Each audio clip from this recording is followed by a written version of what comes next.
My fellow Americans, I'm pleased to tell you today that I've signed legislation that will outlaw Russia forever. We begin bombing in 5 minutes.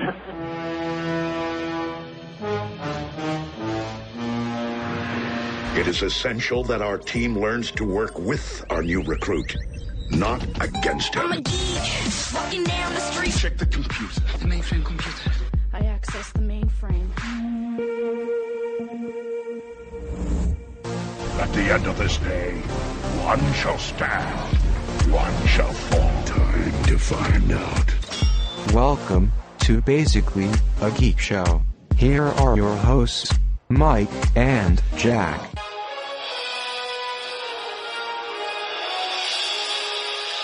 God damn it, Mike.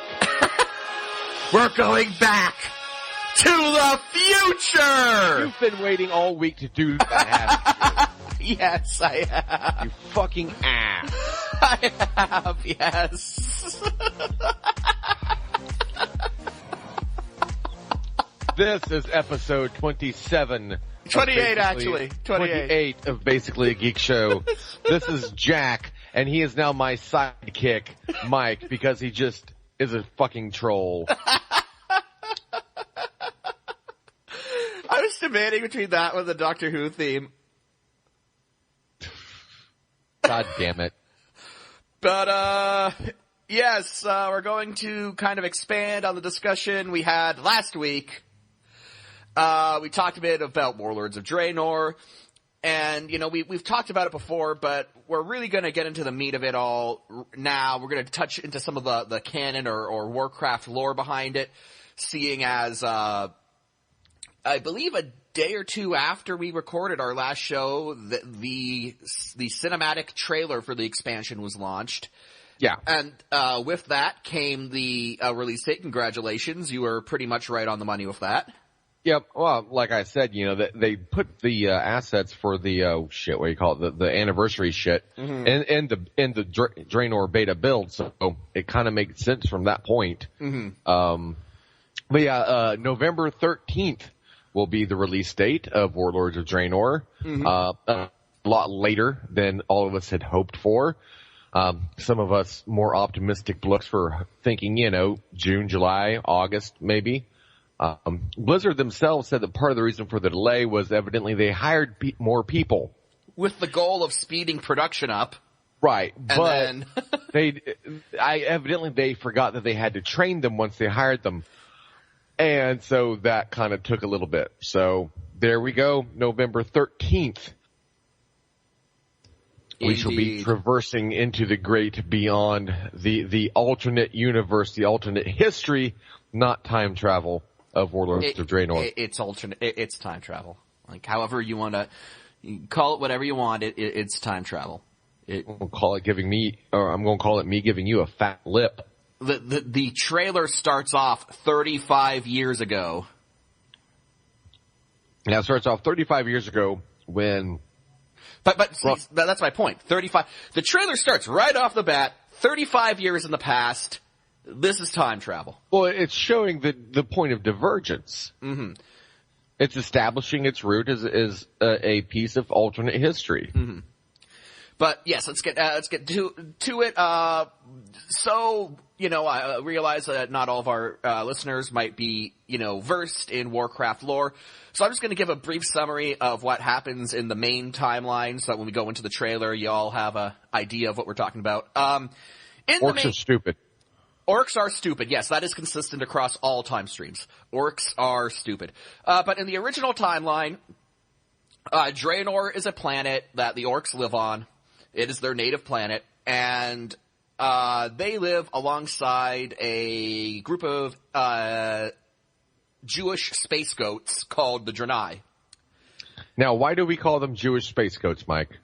Because their story is basically based off of Jewish history, and they are blue goat people.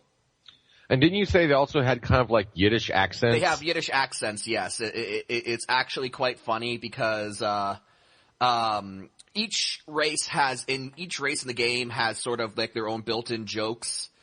And if you play as a Draenor, and you type the joke command, the Draenei jokes are something that Jewish listeners might recognize as a form of dialogue we like to call kvetching. So, basically constant complaining. So yeah, they're Yiddish, Jewish, blue goat people from space. And the Draenei used to be part of a race called the Eridar. And the Eridar were corrupted by Sargeras, who is basically the Warcraft version of Satan. And he corrupted 2/3 of the Eridar. And the Eridar that refused to follow him became known as the Draenei, the exiled ones, and they ran away trying to avoid being slaughtered, and they landed on Draenor. And for a while, the Draenei named Draenor. Draenor means home of the exiles. The Orcs never had a name for their homeland, so they just sort of adopted what the Draenei called it. They barely even had words. They really did. It's just a sad state of affairs on the Orc side of things. But for a long time, the Orcs and the Draenei pretty much kept to themselves. But then Kil'jaeden, one of the Eridar who embraced Sargeras, found the Draenei on Draenor, and then he convinced the Orcs through the shamans Ner'zhul and Gul'dan to corrupt the Orcs. Kil'jaeden brought along with him a demon pit lord named Manaroth. And he convinced the Orcs. He convinced Gul'dan, who was an Orc shaman turned warlock, to convince the rest of the Orcs to drink the blood of Manaroth, and that corrupted the Orcs, brought them under demon influence, and then the demons instructed them to wage a war of genocide, first against the Draenei, and then they opened the portal to Azeroth, which is the main setting of Warcraft, to wage a war of genocide against the humans. Now, are we sure it was Kil'jaeden and not Archimonde? We're gonna get into that, but it was Kil'jaeden. Trust me, it was Kil'jaeden. But, okay, so alternate timeline. Well, first, at the end of the Mists of Pandaria expansion, one of the first Orcs to drink the demon blood was a fellow by the name of Garrosh Hellscream. Not Garrosh, Grom Hellscream. And Grom, he was a bit of a chode. And he died redeeming the Orcs, but he was still a chode. His son, named Garrosh, became war chief of the Horde, in-game, and then waged a war of genocide, because that's what the Orcs do, against the humans. And not just against the humans, but against all races of the Alliance, and against all non-Orc races of the Horde. So the end of Mists of Pandaria, the combined forces of the non-Orc Horde and the combined forces of the Alliance depose Garrosh. Orc Hitler, yes. And then Garrosh is put on trial, but then the Bronze Dragonflight, who have the power over the Timeways, they send Garrosh back in time, 35 years in the past, to the moment, to just before Gul'dan is about to convince the Orcs to drink the blood of Manaroth. And Garrosh brings with him future technology, and he not only convinces the Orcs to not drink the blood of Manaroth, but he unifies them in the Iron Horde with the plan of invading future/present Azeroth so he can exact his revenge on those who deposed him. And the trailer sort of gives that story. It shows Grom Hellscream rejecting the demon's blood. He kills Manaroth, kind of imprisons Gul'dan, and then, he's like, we won't be slaves to demons, but we will be conquerors. And Grom talks like the Ultimate Warrior? Yeah, he does. Totally. Yeah, he does. And he looks very piggy. Harness the power of Destrucity. Mm-hmm. Unleash the power of the Puma gods.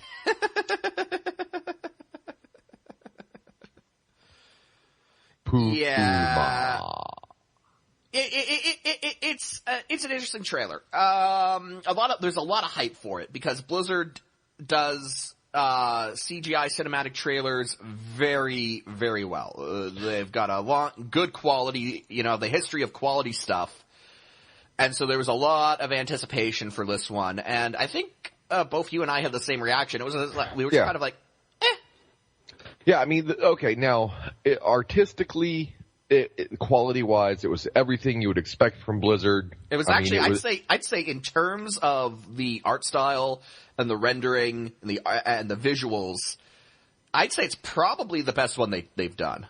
Yeah, I would agree. I mean, artistically, it's beautiful. I would love to see Blizzard just try their hand at doing a full movie. Yeah. Like that. I mean, it would be epic.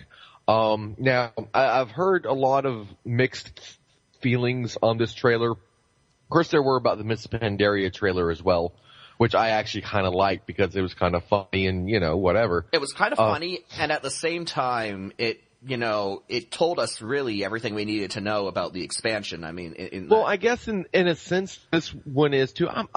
Okay, I might be biased. It might be me just kind of groaning internally and being like, more bloody orcs. Yeah. Orcs. That might be part of it. Blizzard and loves okay, their orcs. And big surprise. The expansion about going to kill orcs has orcs in the trailer. Or in the cinematic, I shouldn't be surprised. Maybe I shouldn't be about it. I'm willing to admit my own bias in this case. I don't know. I would have liked to have at least had like a scene of, the Alliance and I guess the Horde too, if you must, coming through the portal at some point and just, ass raping everything in sight. Not literally, that would be for the parody cinematic World of Warcraft. But yeah, it would have been cool, but I get why they didn't do it. I understand why they did what they did with the trailer. It shows the point of divergence. It sets the premise for the expansion up. And of course, orcs are prevalent because, well, that's what we're going to go kill. I get all of that. It still left me feeling kind of And you're right. Grommash looks very pig-like. Which I just wanted to say that traditionally, fantasy literature has its roots dating back hundreds, if not thousands of years.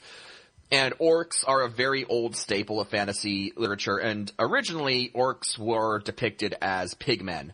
And obviously, depiction of orcs in Tolkien, in the Warhammer series, in the Warcraft series, orcs have kind of evolved into something not so obviously pig-like, but Grom was looking very piggy here. And I don't know if that was just the way that the art, panned out, or if it was an attempt to maybe reference that older style of what an orc is supposed to look like. But, it is worth mentioning, because I've seen a lot of people mention how piggy he looks. And he had very beady eyes, very small, beady little eyes, like disproportionately. Mm-hmm. And that's not a thing characteristic that Blizzard has done with the orcs. It seems to be just with Grom they've done that, really. Like Garrosh I thought Garrosh looked kind of cool. Mm-hmm. It almost, he in a way looks familiar. Like I'm trying to think like what actor like his facial features kind of reminded me of, but I can't really peg it.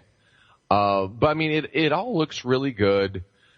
It's, it basically goes back to the point of divergence where, Gul'dan cons, Grom/Grommash, which they changed the name for reasons unknown, allegedly licensing, which I don't really get because whatever.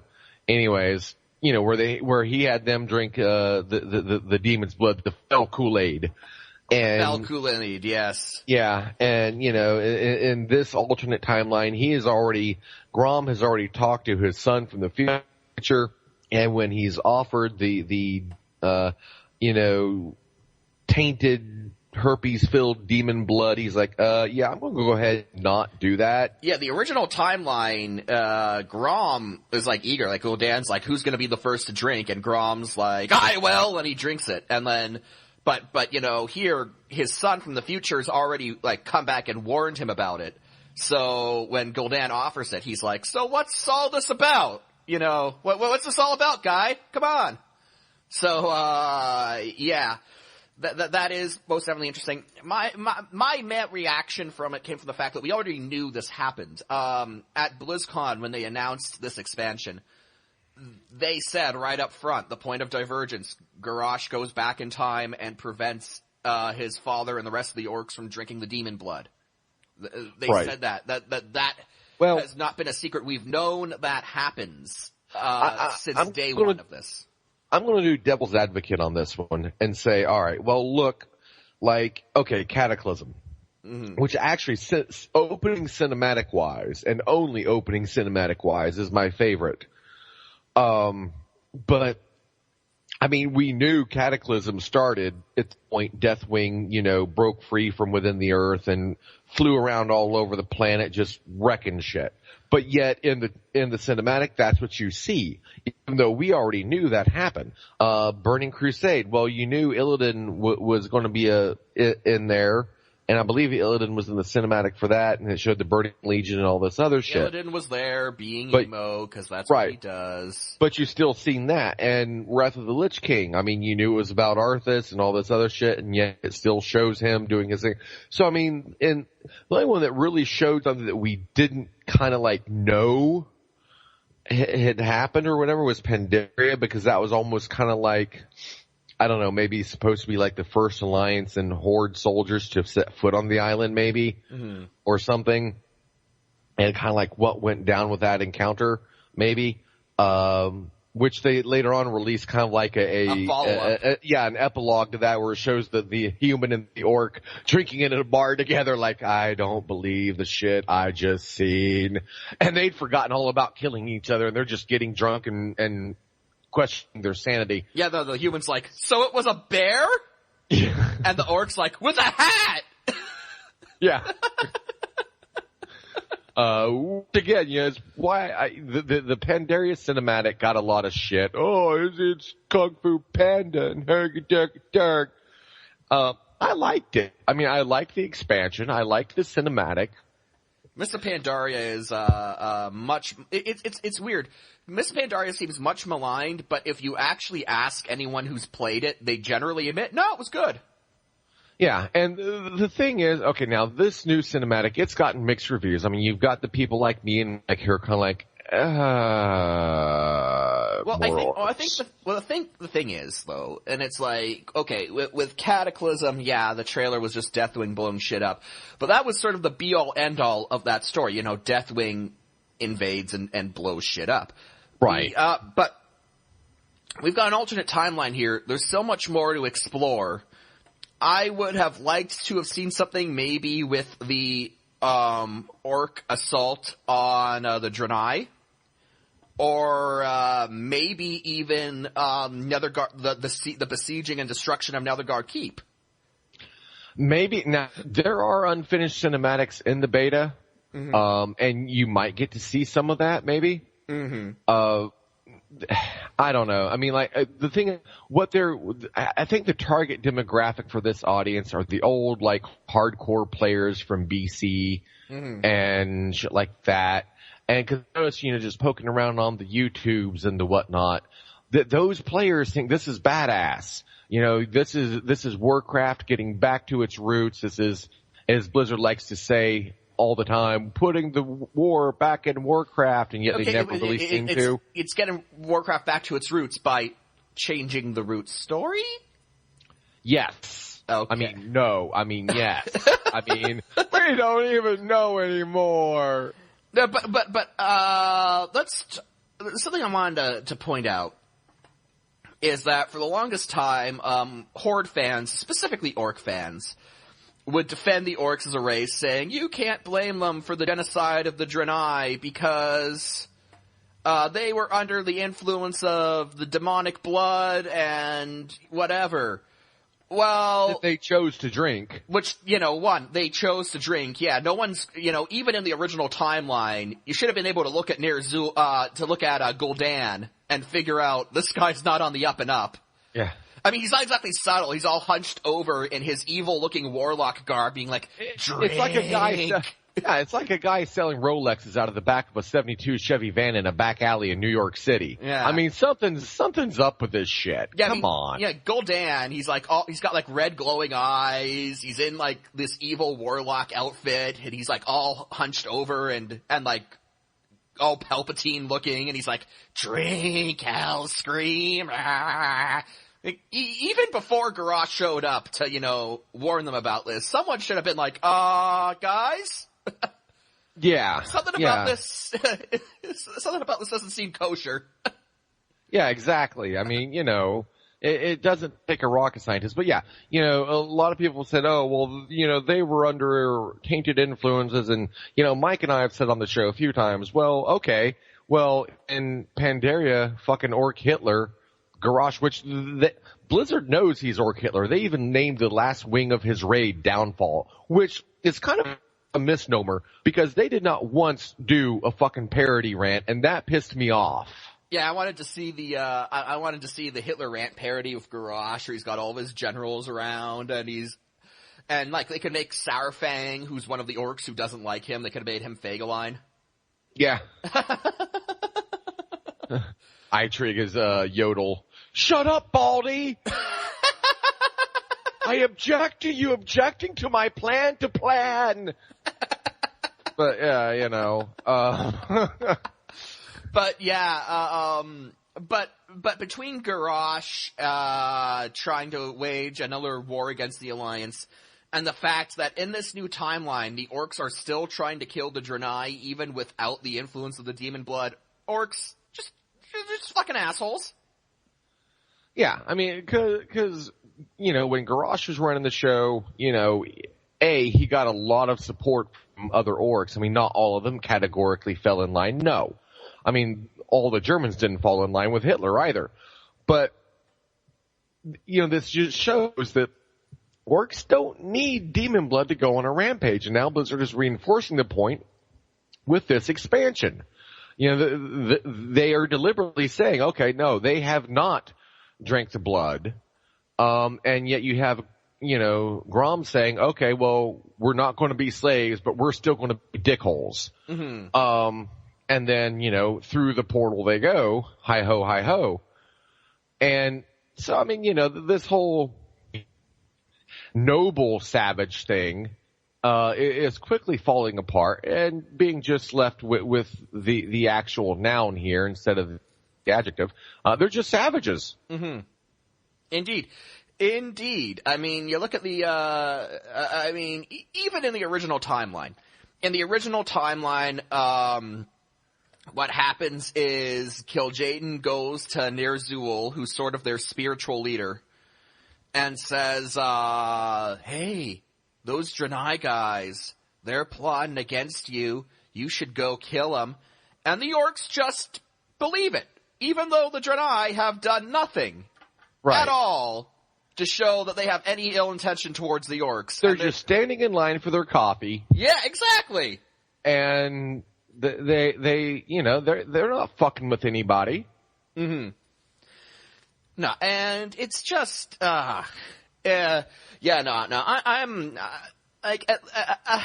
a few orc characters I like, but they are irredeemable bastards, and at least they're open as characters about being irredeemable bastards. But characters like Grom Hellscream and Orgrim Doomhammer and even Duratan, you see people say, you see Horde fans say, they're noble. No, they're not. Each and every one of them took part in the unprovoked genocide. Right. Of another, sentient race that was no threat to them. And so this just sort of reinforces the idea in my mind that, orcs, yeah, and the redemption story that they tried to push with Thrall, it's been Miss Pandaria shot it through the heart, and Warlords of Draenor, which pissed off a lot of Horde players, actually. Pardon? Which pissed off a lot of Horde players, actually. Well, you know what? Cataclysm pissed me off when I had to follow Thrall around. So, yeah. As far as I'm concerned, they can suck on it and deal with the fact that the game is pretty much telling them that their faction is wrong. Well, the thing is, okay, look, Mike and I have no issue with rooting for the villain, with liking the villain more than the protagonist. We've done it. In fact, him and I these days tend to do it more often than not. So what we're saying basically is if you're going to have a villain in your game, good. I mean, the game needs villains. It needs that sense of balance, and it needs that yin and yang and whatever. But let's not make any mistake about what we're dealing with here. They're not noble savages. If you're going to like them for what they are, just bloodthirsty, kill everything, genocidal maniacs. My favorite character on the Horde side of things is an orc by the name of Blackhand. In the original timeline, he's actually the first war chief of the Horde. I think that's not the case in Warlords of Draenor, because that kind of goes to Grom here. But Blackhand is known as Blackhand the Destroyer. Okay? There's no gray area there. Yeah. And you know what? As far as orc characters go, yeah, you know what? I like him. But but I'm not going to go and tell anyone that, oh, he is a noble, misunderstood savage. No, he's a fucking asshole. Yeah, and he's got a flaming shirt, for Christ's sakes. His shirt is on fire. And he named his sons Rend and Maim. Yeah. So it's like, oh, come on. Come on, guys. Orgrim Doomhammer, asshole. Grom Hellscream, both timelines, asshole. Yeah. Duratan, not much of an asshole, but he still did some asshole-ish things. So, yeah. Again, if you want to root for the bad guys, go, fine. Have at it. Just be honest about it.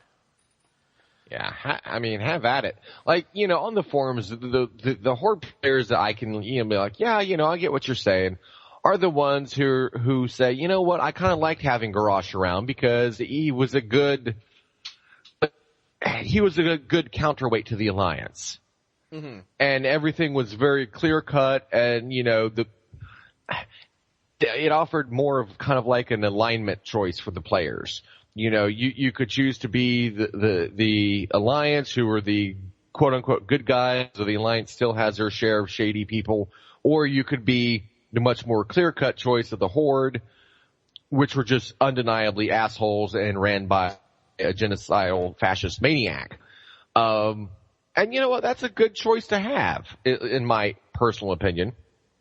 From a lore standpoint, at least. I get, maybe it's a choice Blizzard made because they wanted to appeal to more people. And everyone's not like us and can't root for a bad guy or say, hey, I'm playing a villain. I'm turning heel for this one. Mm-hmm. Maybe they can't do that. And yeah, I could get that. Maybe that's kind of where they're coming from with it. But, that being said, the cinematic was cool. In sense of what it did and what it told. I just kind of wish they had chosen a little bit of a different focal point to demonstrate. Kind of like what you said, maybe show that for a brief moment, mm-hmm. and then just show or at least wrap it up with like the portal turning red. I would have loved to have seen the portal slowly turning red. And, some poor bastard at Netherguard Keep just shitting himself as, fucking wave after wave of these fucking assholes just floods through. He was on his coffee break. Yeah. Commander Tippett! We're coming through the portal! It'll be fine. It's Commander Tippett, supervisor of Netherguard Keep. You had one job, Phil. Watch the fucking portal. There are orcs in Netherguard Keep, Phil! Goddamn orcs in Netherguard Keep! So, yeah. And there was some other interesting news about Draenor as well that was put out there. We do know now, for example, who the final boss of the expansion is going to be. It's going to be, this actually kind of came as a shock considering what was said at BlizzCon. And, it is Grom Hellscream. War Chief of the Iron Horde is going to be the final boss. Now, This was revealed, I think Tom Chilton did an interview. Yeah, he did several actually, because they had Gamescom going on in Germany the same time that all this other shit here in the States was going on. So Tom Chilton, I'm not sure what his title is, but he is a higher up at Blizzard in the creative department. And he did several interviews, and he revealed that Grom Hellscream is the final boss. And this is interesting because the final boss of Miss Pandaria was his son, Garrosh Hellscream. And when the story for Warlords of Draenor was sort of laid out for us, people asked, is Garrosh going to be the main boss again? Because he's the one who sets everything in motion. And Blizzard said, no, it's not going to be Garrosh. In fact, Garrosh is actually going to be dealt with fairly early on in this expansion. But some people are like, oh, well, is it going to be Grom then? And they said, it's not going to be just an orc. Well, now I admit I have not done my journalistic duty in this. I have not looked up the exact quote because honestly, in my defense, that would involve me sitting through probably about 2 to 3 hours of BlizzCon footage again to find the quote to see, because, you're not going to remember exactly where it was put really.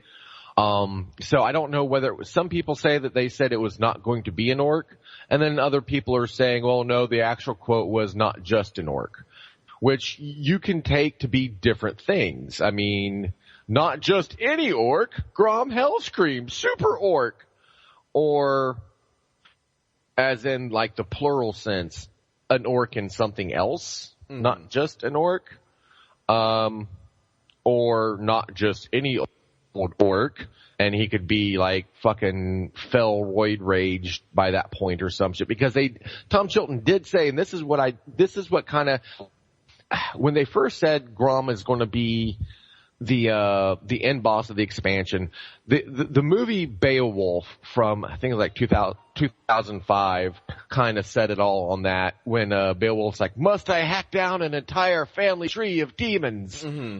It was like, and coming for next expansion's end boss, Garrosh's granny, Grandmosh Hellscream. Mm-hmm. Exactly. So, I mean, the thing that makes this interesting in my mind, because we already had to beat a Hellscream in the last expansion. I think it's that they said that there's going to be heavy Burning Legion being the forces of Sargeras, basically the forces of demons in the Warcraft world. Of course, they're peeved that that the orcs didn't drink the demon blood like they were supposed to. And all they've said is that the final raid will have heavy Burning Legion influence. My prediction is going to be that by the time the final raid is released, the Iron Horde will have been dealt with in Frostfire, in Shadowmoon.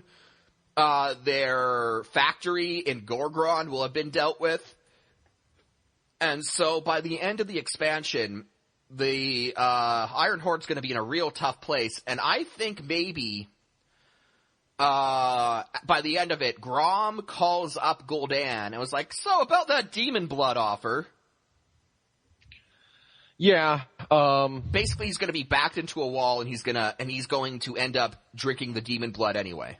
Which actually, now that we're talking about it, and this is going to sound weird coming from me, but it would be kind of cool, actually, if they took, for like the ending of the expansion, almost had kind of an Empire Strikes Back vibe to it. Mm-hmm. And in the sense of, we kill, Grom, okay, great, but the Burning Legion, like in the cinematic, once you wax Grom, it shows the Burning Legion coming through, driving everyone out, and then pouring through the fucking portal because now they realize what's actually happened.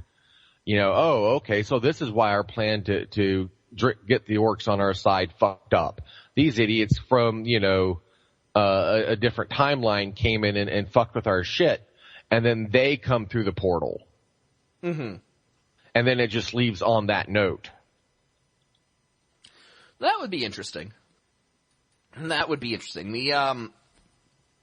The Burning Legion, That would, of course, say that we'd have to deal with the Burning Legion in the next expansion, and I'm not sure what their plans with the Burning Legion are. They've set hints that at some point we're going to go to Argus, which is the Burning Legion's headquarters in the cosmos. I am firmly convinced at some point we will have an expansion where we actually go to Argus and fight the Burning Legion. But I don't know if they want to do that yet. And doing something like that would imply that the next one is Burning Legion focused, and I'm not sure if it's going to be. I really don't. But yeah. I just also wanted to say on this whole thing that all in all, despite everything seeming like just more orcs, I'm looking forward to it. Actually, I think it'll be fun, but it definitely seems like filler in a lot of ways. Like Blizzard really wanted to be self-indulgent and be like, oh, we'll get to see all of these orc heroes. And that's kind of the feeling I'm getting from it, that because this is wrecking with the lore. I mean, you have people who are just poring over every detail of Warlords of Draenor's backstory and finding every inconsistency from the main timeline, even stuff that shouldn't have been affected. Right. And it's like, at one hand, I understand, don't lose sight of the forest for the trees. Like, you don't want to be so anal retentive that you can't just enjoy a good story. Right, exactly. But at the same time, it seems like Blizzard kind of needlessly went out of their way to screw up their own backstory just to sort of be self-indulgent here. Yeah, and, Blizzard has said on a few occasions that, to the players, you know our lore better than we do, and man, is it showing. Mike and I mean, we're not lore scholars. He knows probably a little bit more than I do on certain aspects of it. But, there are people that know 10 times what Mike and I do. They could almost have a fucking degree in Azerothian history. Mm-hmm. And they're just picking this thing to pieces. I made a joke earlier about Archimonde being on Draenor instead of Kill Jaden, and that's something that Blizzard did, as Mike said, in the lore. Kill Jaden was the head honcho on Draenor when it fell, and he's Sargeras's number 2 guy, Sargeras being the head guy in charge of the Burning Legion. But now in Draenor, it's Archimonde. And when confronted with this, Blizzard said, about that, yeah, we didn't have a working Kill Jaden model ready yet, so we just threw Archimonde in there. It's fine. You play game you like. Yeah. And the funny thing about that is, Archimonde and Kill Jaden are both Eridar. Physically speaking, though not identical, one is blue, one is red, and there's some, there's a few distinct facial differences between the two, but they could have gotten away with just like palette swapping. Turn Archimonde's model red, maybe throw some different clothes on him or some shit. Put him in there. People would have still noticed. People would have still bitched, but when they would have said, we didn't have a finished Kill Jaden model, so we based it off Archimonde. But it's still Kill Jaden. And people are like, we don't like it, but okay. Instead of what we've got, which is like, what the fuck? Mm-hmm. Exactly. Such an easy fix for that, I would think. I mean, I'm not a programmer, but I would think that'd be an easy fix because God knows Blizzard has no issues with the palette swapping shit. Yeah, and like I said, after seeing that, we're lucky we're even getting Gul'dan in this and not the fruit vendor from Orgrimmar. Yeah. Well, we could have made a Gul'dan model, but we already had the fruit vendor orc, so here you go. Yeah, and they did put in a new Gul'dan model. They're still, and maybe the Archimonde model is a placeholder. I mean, maybe they will finish a Kill Jaden model between now and release. Mm-hmm. It is possible, I suppose, but I don't know. The problem is that all the text that's been data mined that deals with the Burning Legion mentions Archimonde, so. Well, that's an easy, it could simply be a matter of just, finding and replacing a word, which I'm sure they can do hopefully I would think they could do on a coffee break. I mean, I can do it on something I write in 5 or 6 seconds. So I would hope that Blizzard has the same ability that Microsoft Word gives me. Though, you know, I mean, maybe I'm setting my sights too lofty on this one.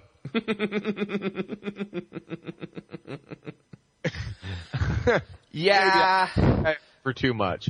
But one thing I wanted to touch on, before we move on to the Lords of War, was that, in that same interview, Tom Chilton kind of revealed, because the book War Crimes, a Warcraft novel that sort of bridges Mists of Pandaria to Warlords of Draenor, in that book, it's revealed that, Raytheon, the son of Deathwing, and the only uncorrupted black dragon in the world, that he and Kairos, who work for the Bronze Dragons, who maintain the time streams, that those two are,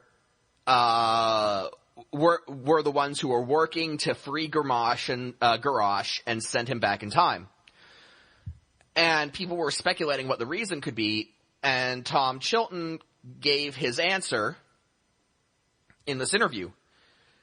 Basically, Raytheon knows that the Legion will try to invade Azeroth again.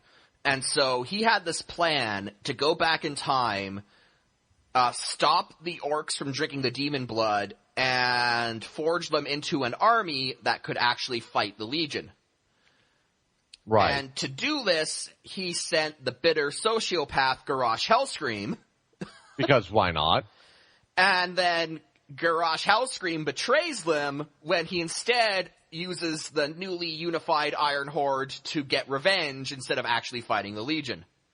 Impossible! And I'm just saying, in the book War Crimes, right before Garrosh's sentence is about to be passed, they ask him, Garrosh, do you have any last words? And he says, along the lines of, the only atrocities I regret are the ones I did not yet get to commit. I'll kill you all! Seems legit. And so Raytheon saw him and was like, that's our guy! Yeah. I like the cut of his jib. Exactly. And that's another reason why I was kind of thinking, you know, maybe at the end of this expansion, it would be kind of cool if, you know, Raytheon's been babbling on like a fucking madman about this whole burning Legion invasion. It would make sense from a storytelling standpoint if they had this action in some way actually enable the Burning Legion to invade. Like a self-fulfilling prophecy. Raytheon is so obsessed with this idea of a new Burning Legion invasion that his actions bring it to pass. Yeah, that would be interesting. You know, he sets up this new portal for Garrosh to go through, and what ends up happening is, Garrosh and Grom are defeated. The Alliance and Horde are pushed back, and the Burning Legion comes through the fucking portal. Oops, there, guy. Mm-hmm. Indeed. Kind of what I was thinking with it. Indeed. Now, on that note, we're going to move on to Lords of War. So, the expansion is called Warlords of Draenor. So, people might be wondering, either people, who came to World of Warcraft, because most of these characters, most of these so-called warlords, have been either dead since the start of WoW or were killed very early on in WoW. Yeah. So if you're someone who didn't play the RTS games, or if you're not all that familiar with the lore of it all, and you're just basically someone who came into WoW, you might be thinking, oh, who are these warlords? Like, why should we be so scared of these guys? And so Blizzard has an animated series called Lords of War, where they basically explain on the backstory. I think they've announced 4 episodes, so I don't know if they're going to go into all of them. But they've announced stories for Kargath Bladefist, Kilrog Deadeye, Grom Hellscream, and Duratan. Those are the 4 so far. Don't know if they're going to do more or not, but those are the 4 that they've announced.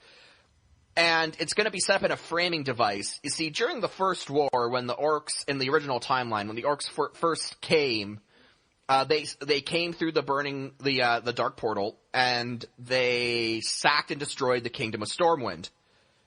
And the King of Stormwind was killed, and his son, the Prince, who was around, I think he was like 8 at the time, he and the refugees from the kingdom fled to Lordaeron, and then the alliance was formed, and the Orcs were defeated, and Stormwind was reformed, and now Stormwind is at the center of the alliance. And so that prince, named Varian, he's now King of Stormwind, and he's sort of the head honcho in charge of the alliance these days. And so the framing device of this animated series seems to be that Varian is having self-dealt because the very warlords who sort of sacked Stormwind when he was a child are back. And he's not sure what to do because his father failed so spectacularly. And he's being consoled by Murad, who is a paladin, a Draenei paladin, one of the Draenei who fought against the Orcs when the Orcs waged their war of genocide against the Draenei on Draenor. So Murad knows who these warlords are, he knows their histories, and through that framing device of him advising Varian, we're going to learn the backstory of at least 4 of these warlords. And the first one that was released along with the expansion trailer was Kargath Bladefist, and as far as I know, he's the only one. His has been the only one that they've released so far.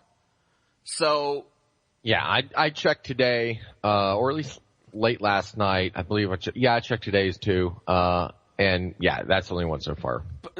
So we only really have one to go on, and I guess I'm gonna break this into a 2-part discussion. The first part being, what did you think of the framing device? How do you feel about them using Varian and Murad in this way to sort of explore the backstory? Well, at least we get to see Alliance characters on the screen. Yeah, that is nice. Granted, they're only there for a few seconds before they start, telling us about orcs. But they're there, and that's novel. That kind of sums up my opinion. I think it's cool that we get to see Alliance characters, but it kind of sucks that they're just being used to tell us the history of fucking orcs. I will say that, okay, I've joked that this expansion is just an excuse for Thrall and Garrosh to deal with their daddy issues. And it turns out Varian's got daddy issues too. So that was kind of the first thing that I took away from it. It was like, wow, every major character in this expansion has this really not so great relationship with their father, or have some sort of trauma related to their parentage. Varian's all, Thrall is all like, I need to live up to my dad. Grom is, I need to live up to my dad. Garrosh's like, I need to live up to my dad. And Varian's like, I hope I don't live up to my dad because he kind of sucked. Yeah, I hope I don't fuck up like my dad. Yeah, but I didn't mind it. It makes sense in a way. Yeah, it does. Murad knows who these guys are, and Varian doesn't. And Varian, obviously being the Supreme Alliance commander, would need to know about these guys. So, that makes sense. It makes sense to me. It doesn't seem forced or anything. It seems natural. Yeah, no, it doesn't. And that's just kind of me nitpicking, I guess. Again, a little bit of that bias creeping through. Mm-hmm. No, I get it. And I am glad that they're doing this again, because the shorts that they did about Emperor Shao Hao were evidently pretty well received, and with good reason. They were pretty cool. So they're doing more of it. So, that's good to see. Mm-hmm. Mm-hmm. Yeah, and so I didn't mind that too much. I liked how Murad just throws his hammer on the war table and knocks Varian's action figures over. Yeah, man, why you gonna be knocking the man's action figures over? Yeah, but I onto the actual story of Kargath Bladefist, I guess. What did you think of the animation, the kind of graphic novel, stop motion comic book style that they seem to be using? Well, it's the same type that they used in in the story of Xiao Hao or whatever, I forget what they exactly called it, but it's the same style that they used then, and it's effective. It means that they can put these out a bit quickly, not spend a whole lot of resources on it, which is cool because, they only have one art department, and if they're doing this, then they're not doing something else. So it's cool that this is both effective and that people like it, and that it doesn't seem to require too much of a drain on their art department to put these out.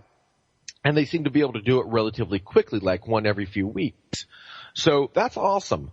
As far as aesthetically how I like the art style, normally I'm not the biggest fan of it. I don't dislike it. I don't really like it either.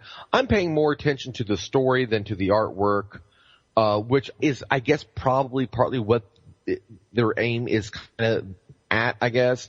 The visuals meant merely to be something to look at while you listen and just moving around enough to keep you looking at it and keep you listening. I liked it. It's got a very stylized, style, but it kind of took its limited nature and made it an asset. It kind of owned what it was. Yeah. It didn't try to exceed its own boundaries. And I thought, it was interesting. I mean, Kargath Bladefist is basically Orc Spartacus. Spartacus, his story eventually ended with execution and bloody death, whereas Kargath apparently actually won. So good on him for that. But, yeah, I mean, I got to admit, Kargath is one of those that I really don't care about in terms of lore. He's just sort of there, as far as I'm concerned. He's a background warlord, so, I really wasn't all that excited to hear his story, but I thought it was well done. I'm looking forward to Grom, and I'm looking forward to Duratan. Kilrog is another one I really couldn't care less about, so I really hope they do more. I want to see Black Hands. Did they say that they were going to do Black Hand? They said that they've only announced 4. Kilrog, Deadeye, Kargath Bladefist, Grom, Hellscream, and Duratan were the 4 that they they said that they weren't going to. They did say that they're not going to do all of them because they only want to do ones that are quote unquote integral to the story. Which I kind of wish they would have left Duratan out because he's going to not end up really being someone we have to fight. So it would have been cool if they just kind of left him out, and put in someone like Azul or Blackhand or Gul'dan. Well, the thing about it is, okay, Blackhand was the war chief in the original timeline that sacked Stormwind. Yeah, which makes it kind of stupid that they're not doing him as one of the first ones. You'd think that Varian would want to know everything about him. Right. And so, I don't know, Kargath and Kilrog, I just don't care about those guys. I really don't. I really, really don't. I mean, you've got Gul'dan, who corrupts the Orcs. You've got Ner'zhul, who is the one who lets the Burning Legion sort of get a foothold. You got Blackhand. Those 3 are much more interesting, I'd think. And those 3 I really want to know more about than, Kilrog, Deadeye, and Kargath Bladefist, who really just don't do anything for me in terms of interest. But again, I liked the art. I kind of like the direction they're going with it. And at the very least, I'll be interested in seeing Groms and Duratans. Because Grom, because he is going to be the main villain of this thing. And Duratan, I'm interested in seeing how they deal with him, because they've been really pushing Duratan as sort of this noble orc lately. But in the original timeline, the timeline that Murad is familiar with, Duratan took part in the genocide of the Draenor. So it's going to be interesting to see if Murad's version of events with Duratan sort of lines up with Blizzard's noble orc image that they've been pushing lately. Yeah. So that will be interesting. But I think, unless I miss anything, that's pretty much it for Warlords of Draenor. Yeah, no, that pretty much covers it. And again, we have talked a little bit about some of these things, but they came out with a lot of shit in the last week, so we knew going into today that we were going to have to spend a good bit of today's show going over everything. So yeah, that pretty much covers our Draenor stuffs. Mm-hmm. So just kind of doing the very clunky and awkward segue onto the next topic. Ninja Turtles. I have not yet seen it. I'm going to be seeing it later this week. But, Jack, you've seen Teenage Mutant Ninja Turtles. And, I guess we're going to, let you have at it. I guess, first question, very broad. General thoughts, what did you think? Terrible, good, somewhere in between? In between, more bordering. I could not call it good. I definitely could not call it good. It had a few things kind of saved it from being terrible. Okay, such as? I liked how they tried to at least give a little bit more characterization to the turtles. Mm-hmm. Than some of the previous live action movies did. Well, like the second and third of the original live action series. Mm-hmm. And they actually, for example, Donatello, he's very obviously the tech guy. Whereas in the first movie, when I say the first movie, I'm referring to the first live action movie from the early 90s that was done by Jim Henson. The quintessential measure by which all turtle movies should be measured against. But, whereas in that movie, they kind of tried and that they put out that he was more intelligent than the others, possibly in a different way, like a book smart kind of way, where he would always make the awkward comments when they were trying to joke around and shit, and he would just say something that he was trying to relate, but it just kind of went over everyone's head. So they kind of did it, but not really in that movie. And in this one, it's full out. Yeah, he's got the fucking, your stereotypical Hollywood trope, hacksaws abilities and all this other shit. He can hacks the interwebs. Yeah, he can access the mainframe and do the computers. With the firewalls. Yeah, and shit like that. So that was cool.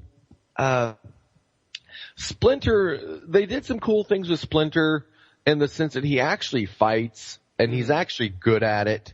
Whereas, you always knew that he had to be because he taught the turtles, but it's never been demonstrated very well before. I mean, you had that brief blurry scene in the first movie from the 90s where Shredder charges at Splinter. Things happen. Shredder goes over the side of a fucking building into a fucking garbage disposal. And I've seen that movie I don't know how many times, and I really still can't tell what the fuck happens there. Like, it goes by so quick. It's like, things happen, he's over the fucking building. Okay, that happened. Alright, cool. But in this movie, you actually see him and he's fighting and it kind of reminded me of what they did with Yoda in the Star Wars prequels. You actually get to see the master do his thing and be all badass and shit. And I liked when they did it with Yoda, and I liked it when they did it with Splinter. Mm-hmm. It's nice to see, the older guys who kind of seem to be more like the has-been kind of a thing, even though I'm not referring to either as a has-been, just too old to really do what they used to. That's kind of how they're always portrayed. It's nice to see them actually not being too old to do what they used to could do and doing that, being badass. So I liked that aspect. Contrary to what I thought before, Shredder is not a white guy. Mm. He actually is Asian, which, I thought was cool. I really didn't care that much when I thought Shredder was going to be the white guy. I forget the actor's name. It didn't bother me that much, I guess. It just seemed kind of weird, like, why? I mean, was Ken Watanabe unavailable? Let them fight. Tell me, but is Shredder Ken Watanabe? I don't think so. You never see his face. Oh, you never? Oh, okay. No. You never see his face. You just see that he is pretty badly burn scarred. And that's really about all you can get off of him. That, and he's kind of a bastard. But, Shredder does tend to be a bit of a bastard. They did, I guess you could say arguably did a good job at not overly sexualizing Megan Fox in this movie. You do get a few decent ass shots in the tight pants, but no more so than you would any other movie. And a lot less than you would get in, say, like Transformers 1, where she was basically softcore porn. Mm-hmm. So you didn't have that. The action scenes were pretty well done, very well done, actually. And of course, the CGI was, you know, the actual rendering was top notch. I hate the designs of the new Turtles. And I think pretty much everybody else does too. Mm-hmm. For the most part. Like, they just look, and, you know, I guess some people say, well, they're mutants. Of course they're going to be deformed. Do they have to, I don't know. They just look fucking retarded deformed. Like, I don't know. They just look, I mean, with the exception of like Leonardo and kind of Donatello, mm-hmm. because, well, of course Donatello's got those big fucking goggles on anyway, so it's kind of hard to tell what the fuck he looks like. And maybe that's a good thing. Michelangelo is the ugliest of them all. I don't know what they were going for with him. He just looks...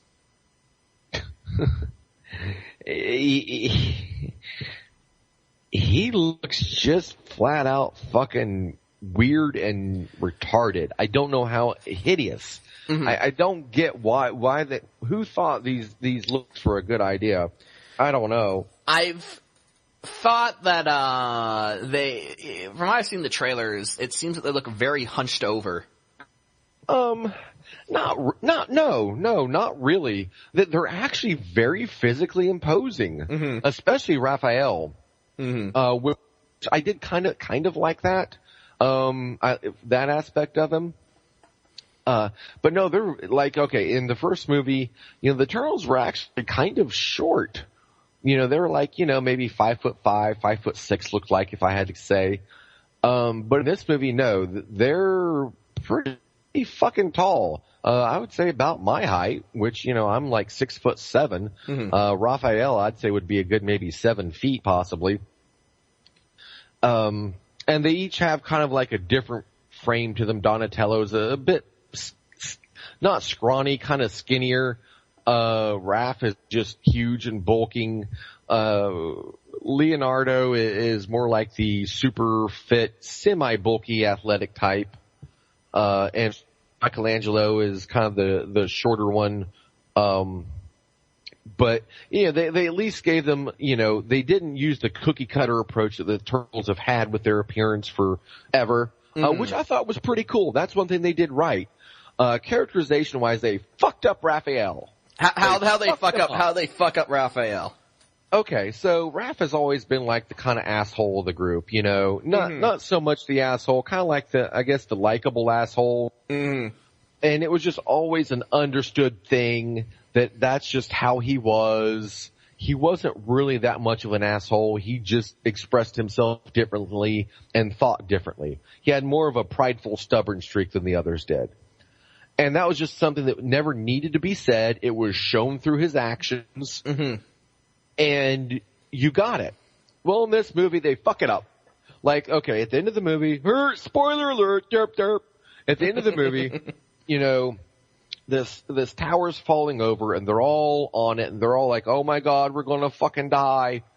You know, and as they're plummeting towards the ground in the final bit, Raphael's like, if this is our last moment together, I want you guys to know that I'm sorry for being so mean to you, and I've only done it because I love you so much and I respect you all so much.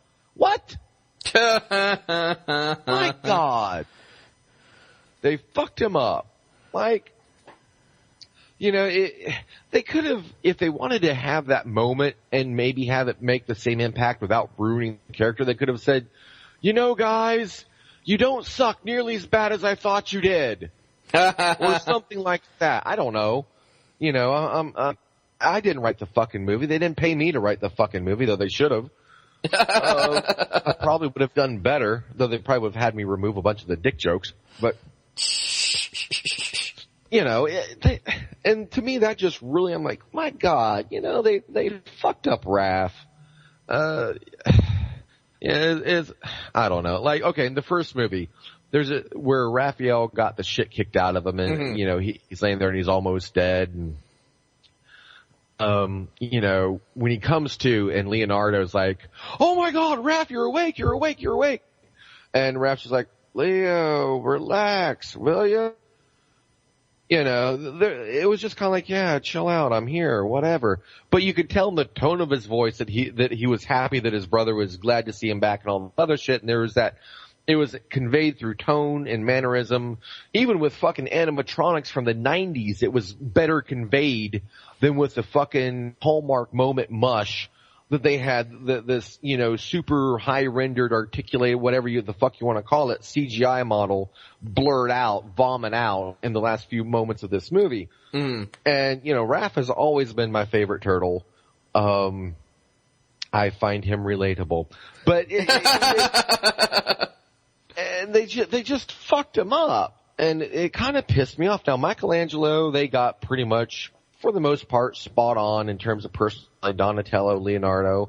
Raphael was really the only one, characterization-wise, I thought they just kind of fucked up. And they'd done okay with him up until that point. Now, you mentioned that Megan Fox was not overly sexualized. In general, though, how was she as April O'Neil? Not offensive. I mean, I've never really given a shit about April O'Neil, to be honest with you. I know a lot of the hardcore turtle fans out there will be like, oh my God.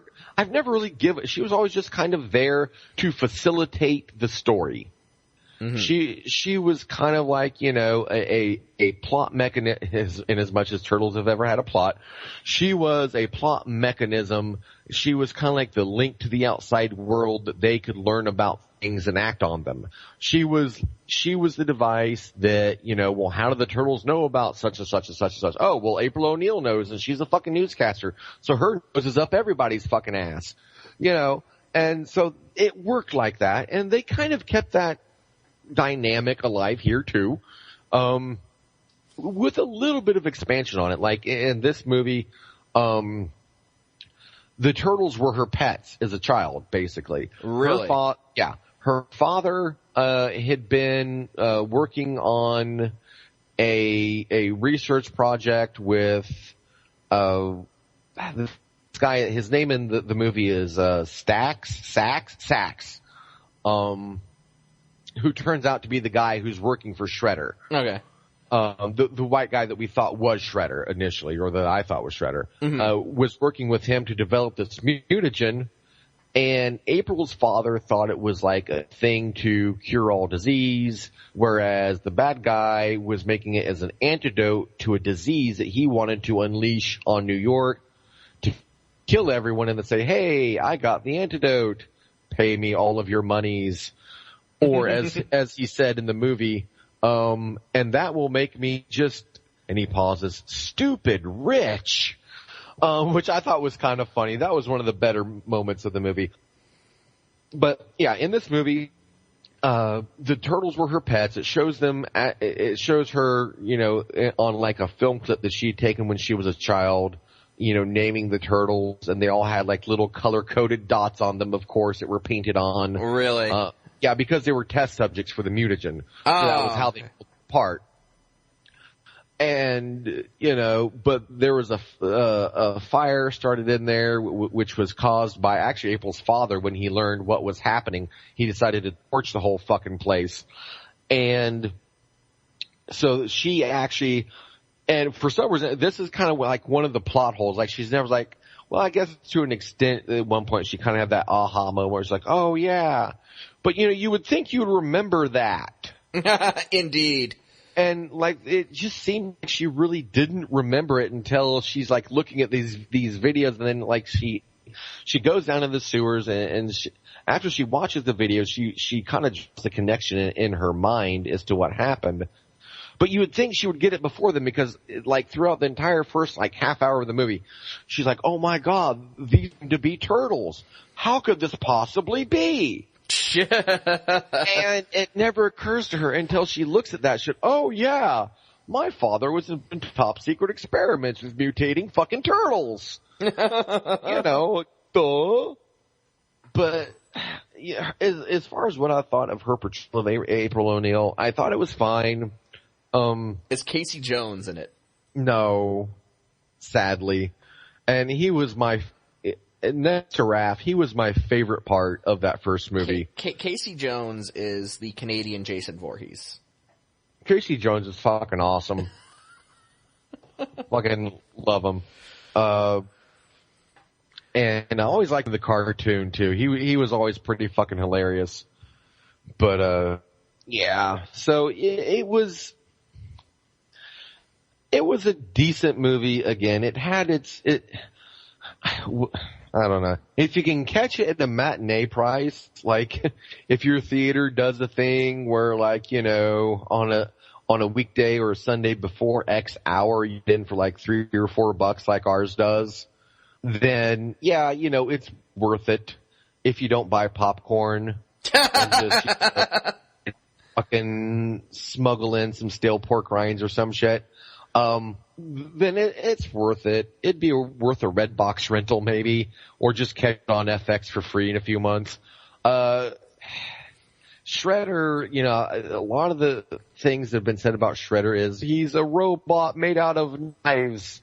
And I would like to actually correct that.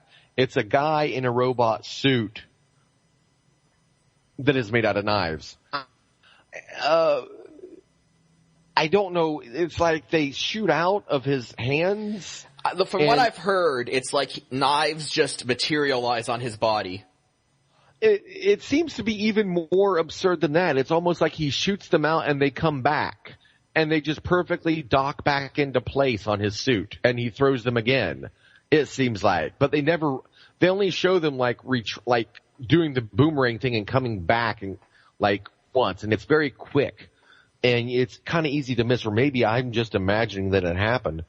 But like with a lot of Michael Bay movies, you know, he didn't direct them, but he produced it. The action, a lot of times, is a bit too fast to really see what's going on, which makes me think that they kind of do that to hide mistakes or something. I don't know. Mm-hmm. But I got the impression that the knives flew out, they got to wherever they were going, and then you know, he could call them back, or they just came back with their own or something like that. So I don't think they actually just like materialize out of his suit, though it does. I can see where it would seem to be like that, and it definitely feels like that. I don't think that is actually what's happening, though.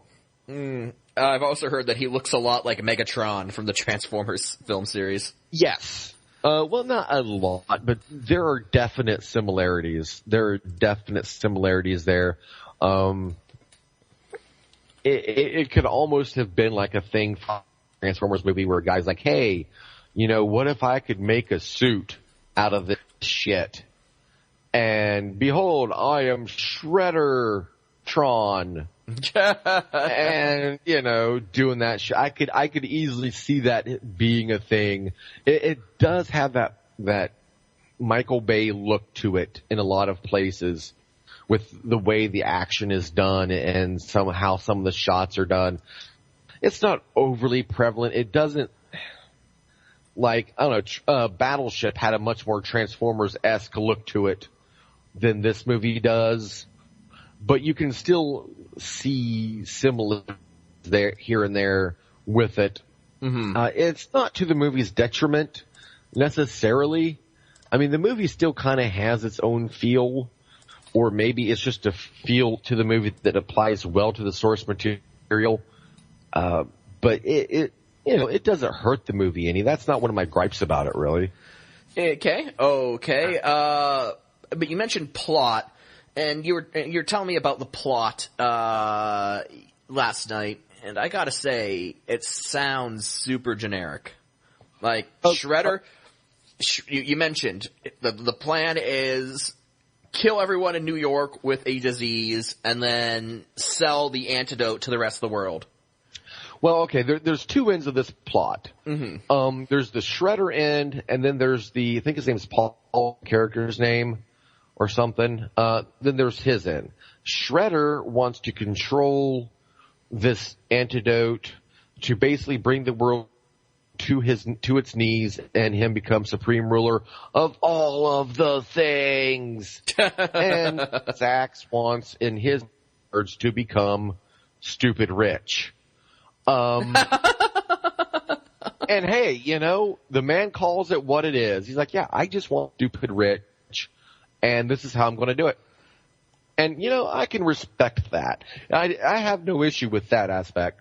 As far as, okay, I will say it's a bit of a better plot than Shredder had in the first movie from the 90s, where he was just like, you know what, I'm going to have a bunch of kids steal shit. Yeah, wasn't he just like recruiting teenagers and being like, like, hey guys? He really, I mean, and I've seen this movie a lot of times, but I don't really think Shredder ever was actually stated as having an end game. He's just an asshole, like doing shit.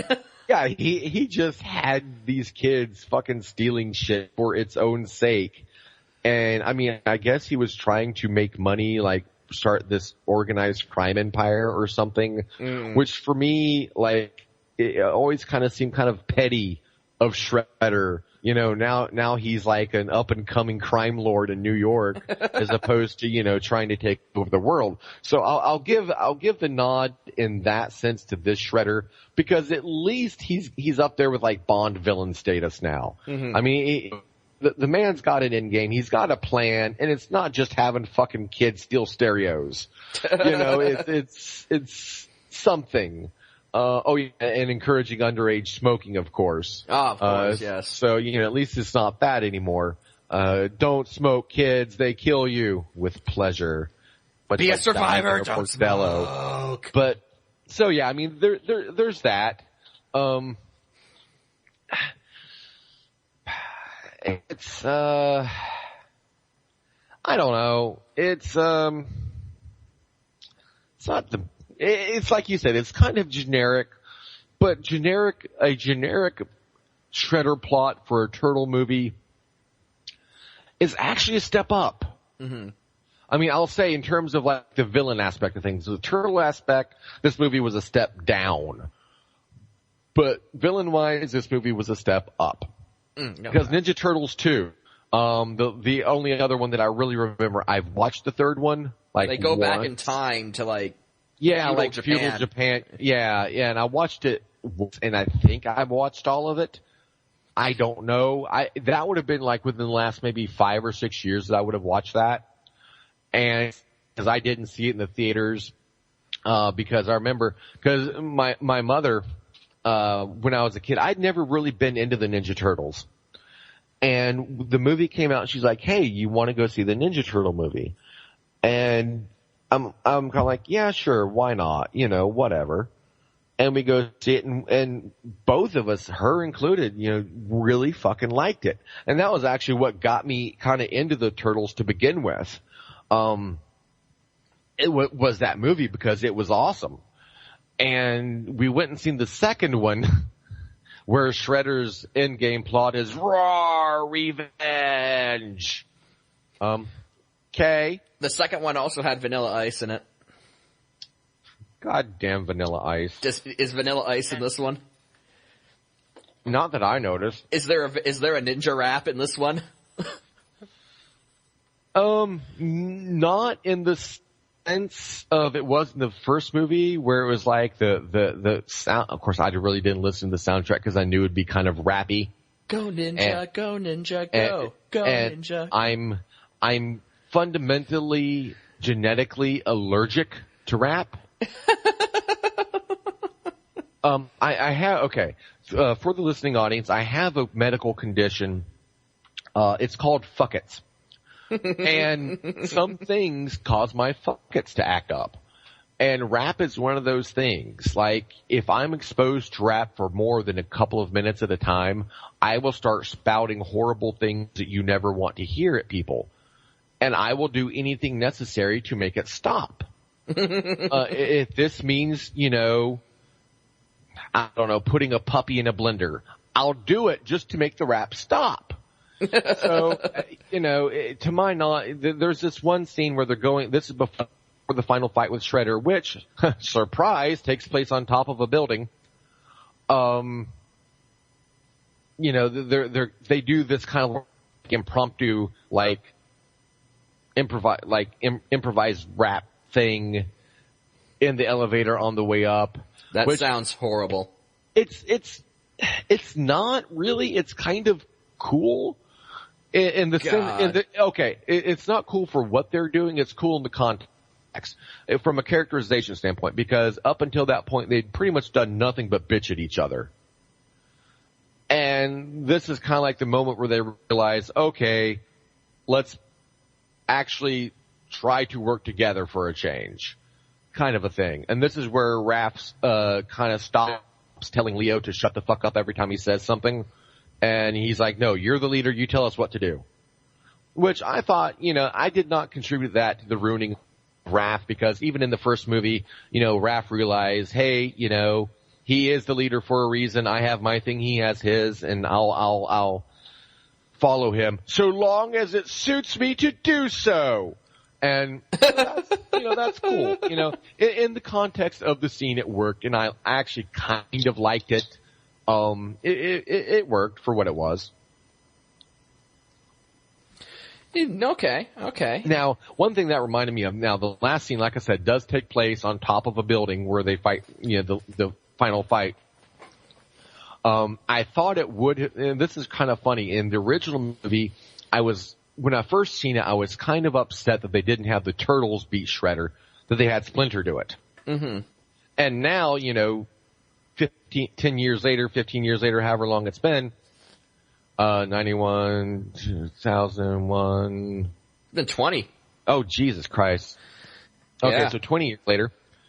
I'm thinking, it would have been kind of cool if they'd had Splinter beat Shredder as an homage to the first movie. Now, does Splinter die? No. No, okay, he does not. The trailers give the impression that he's offed rather early. The movie gives the impression that he's offed rather early until they save him with the mutagen. They get the mutagen, and it's got super healing properties to him. And they, stick some of that in his butthole or whatever the fuck, God. And he's good to go after that. Okay. And the first movie had Domino's plugs. This movie has Pizza Hut plugs. Pizza Hut got in on it this time, huh? Yeah. And though, I can't bitch. It's nothing as gratuitous even as, the loving pan of the camera across the Bud Light bottles in Transformers 4. It's nothing even like that. Like, they show a Pizza Hut box, and they do linger on it for a bit. But it's not in the context like, okay, it's a turtle movie. There's pizza. Awesome. Whereas, like, just random Bud Light plugs in a Transformers movie, you're like, what the fuck? So at least in this movie, it makes sense. And it's like, okay, it's actually kind of cool because there's got to be pizza in the movie. Sweet, delicious pizza. Anyways.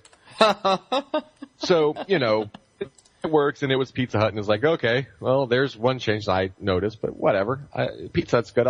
Actually, I like Pizza Hut better than Domino's myself, to be honest with you, but. So that's pretty much, my overall take on it. It's, in terms, I wouldn't even, my main overall beef with this movie is still the turtle design. Okay. It's just actually, like, off-putting. Like, to the point where, like, Michelangelo looks so derp-tarded that he could fucking, like, scare a kid, man. I don't know what the fuck they were going for. Well, from what I could gather, and again, I've only seen the trailers, but in the trailers it looks like they give some of them, like, human-like noses. They try to, I think. What can I say about that? I think they tried to. I think they failed hilariously bad. And that's really about all I can say. Okay. Well, I guess that's sort of, honestly, that's actually one of the more positive things I've heard. Reviews I've heard, because honestly, I've heard, like, people call this, like, the worst kind of Drek. It's not. I mean, it's got its fun moments. It really does. It's not a waste of 2 hours. Okay. Not an utter waste. It's worth it to sate one's curiosity, whereas there are movies like Dragon Ball Z, which some people were dumb enough to go see in the theater, that aren't even worth that. It's not. I liked it better than I liked Spider-Man 2. Wow. Okay. It's better than Iron Man 3 because at least Shredder's fucking Shredder. Shredder, and not, Ian Anderson. Yeah. Okay. So let's move on. 2 nights ago, we record this on Tuesday, so on Sunday night, WWE had their second biggest pay-per-view of the year. Now, we already kind of did a review of WrestleMania for our 10th episode. That pretty much was our 10th episode. Pretty much was our 10th episode. We're going to do a review of SummerSlam. We're not going to go as in-depth into SummerSlam as we did WrestleMania, but I do want to at least talk about the main event. Main event, of course, pitting the unified world heavyweight champion John Cena against Brock Lesnar. If you called people randomly and did that voice, you would be put on an offender list. I'm just saying. So, the storyline for this has been, okay, basically, Daniel Bryan won the world title at WrestleMania 3, defended it for 2 months, and then had neck surgery and has been out indefinitely as he's, worked to recover from neck surgery, worked to recover, strengthen his arm, all that stuff. So Daniel Bryan, stripped of the world title, was put up for grabs in a ladder match at the Money in the Bank pay-per-view. John Cena won that. And now, in the storyline, Triple H, who is basically the new Vince McMahon in terms of story, he's the head honcho calling the shots on the show. He doesn't like John Cena. So he... I can agree with the man on that one. So he has basically hired... Mariachi band. He's gone out and hired Brock Lesnar to deal with the John Cena problem. Brock Lesnar, of course, is he debuted in the WWE right after, about a year after winning the heavyweight NCAA wrestling championship in university.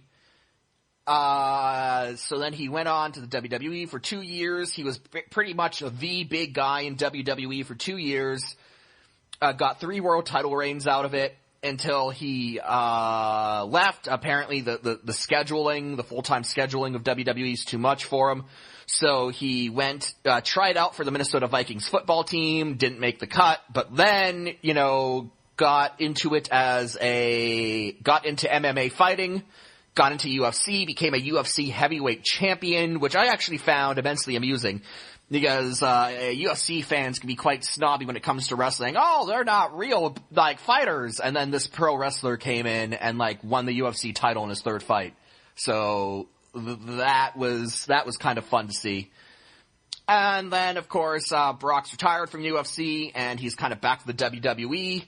And his whole past with UFC, being kind of legitimizing him as a fighter, his NCAA wrestling credentials, he's basically just been billed as this unstoppable monster. He ended The Undertaker's undefeated streak at WrestleMania. And, You suck! And he just went right after John Cena. And it was really interesting, because I don't think I've ever seen this before. We've seen squash matches before, obviously, where, one guy just has absolutely no chance. But we've never seen it in a world title match. At least I can't recall ever seeing it in a world title match. And I've never seen it happen to a guy with as much of a standing in the company as John Cena. John Cena has been the guy in WWE for the past 10 years or so. Coincidentally, the past 10 years where Brock Lesnar was not in the WWE. So, they come out, they have this match. and it's not even close. John Cena eats an F5 30 seconds in. He kicks out of it, but I think he got maybe 5 moves of offense in the entire match. It was basically 16 minutes of Brock Lesnar just beating on him. I think he gave him 16 German suplex body slams over the course of the match. Yeah, it was pretty fucking insane. I mean, you've seen a lot more wrestling matches than I have. I've never seen anyone be body slammed rapid fire in succession like that, ever. Kurt Angle back in his prime, back before his body started. Kurt Angle's body is in complete disarray. He's in bad shape physically. But now, did you know that he once won the Olympics? But, Kurt Angle, back in the day, back when he was wrestling for the WWE, WWF, WWE, back when his body could still go, he could roll off those German suplexes about as quickly as Brock did, but I don't think he ever gave, in fact, I know for a fact he never gave 16 to one person in a single match. In fact, I think the previous record holder was Scott Steiner, who I think gave someone 8 German suplexes in a single match. And this doubled that. Yeah, that was it was a fucking sight, man. I mean, I know this shit is about as real in plot wise and, you know, unpredictability wise as a fucking episode of the X-Files. Mm-hmm. But the actual physicality in a lot of cases is very real. And you know Cena is fucking hurting for certain after that shit. Yeah, I mean he's probably still in bed. Choreographed or not, he was still dropped on the back of his head 16 times. Yeah. He's probably hearing his fucking mariachi band after that shit. And you could tell, like, those looks on his face, I'm pretty sure that was not faked because, I mean, he's like, Mommy, I don't want to go to school. Yeah. No, there's this one sequence where Cena gets a bit of offense in. He hits his finisher, the attitude adjustment on Brock. He covers Brock for the pin. Lesnar kicks out at 2. And then John Cena is like, fuck, that didn't work. And he rolls into the corner, and he's just struggling to keep his eyes open. And then Brock just pops up, and he stands up, and he just starts, like, jogging in place. He's like, come on, I can still go, come on. Yeah, and there were a lot of times when, you know, Cena would just bust out with everything he had, and Lesnar's reply would be just to fucking literally just laugh at him. Like, laugh at him, knee him in the gut, and then throw him to the ground. Yeah. Like, it was like, your pitiful attempts at offense offend our Viking Space Lord, Brock Lesnar. Yeah, it very much had this feeling to me of almost like Rocky fighting fucking Ivan Drago. Mm-hmm. Except in this case, Rocky was an annoying little jit. Well, the theory though is that, from what I've heard, is that and again, nothing has been confirmed, but there's a theory going around that from now until WrestleMania 31, they're basically going to play out the plot of Rocky 4 with Lesnar as Drago, Cena as Apollo Creed, and Roman Reigns is going to be Rocky. So is Daniel Bryan just completely out of the picture now? Is he actually like done? Well, the thing is that there have been people speculating that Daniel Bryan could be an interesting opponent, could be interesting for Brock Lesnar, because Daniel Bryan being not very physically imposing would be the ultimate underdog thing. Like, we threw him against Brock Lesnar. Right, but didn't they already kind of do that? Not to someone to the extent of Brock, so it could still be done. The problem, though, is that Daniel Bryan just had neck surgery, and by all accounts is recovering very slowly from it. Yeah. So even if he were to be healthy by the time WrestleMania 31 came around, do you really want to risk his long-term health by having, like, Brock Lesnar just suplex him 16 times? If it meets my amusement, then yes. Like, I don't know. I would be wary that Brock Lesnar giving him one German suplex would, like, cripple Daniel Bryan. So let's just cripple Roman Reigns instead. Well, Roman Reigns isn't a 5'3" vegan, so he could probably handle it. Oh God. Fair enough. I mean, Daniel Bryan, all the props in the world. The guy is a fantastic pro wrestler. And God damn it, he makes you care about him when you watch him. And I am not opposed to him getting another world title run, especially considering that, his current one was kind of cut short for reasons beyond his control. Doctor says you need surgery. But, putting him against Brock Lesnar just for his own safety. I mean, again, yeah, all choreographed, all staged, but at the same time.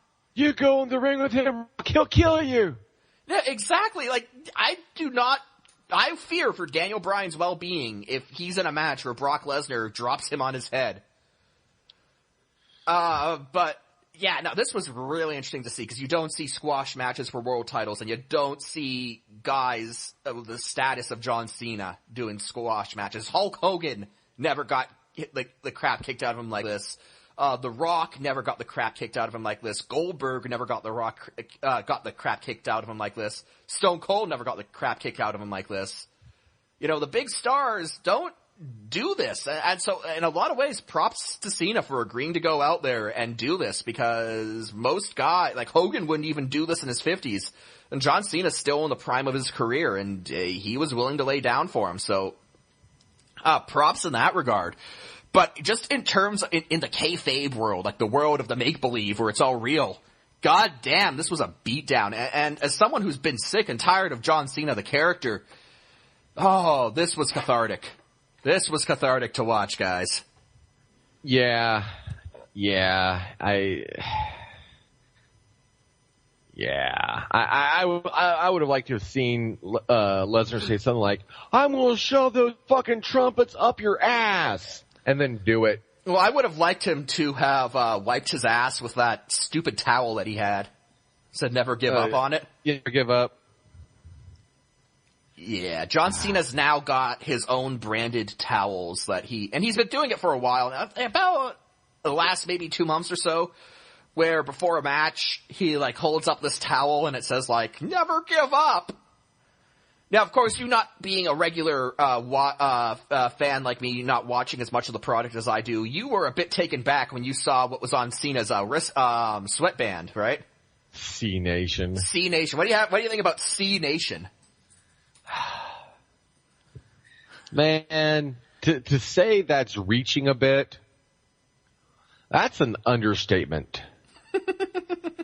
It's self-parody, actually, is I think the word for it. It's self-parody at that point, made all the more hilarious by the fact that I don't think it's being intended as self-parody. Mm-hmm. Just, my God.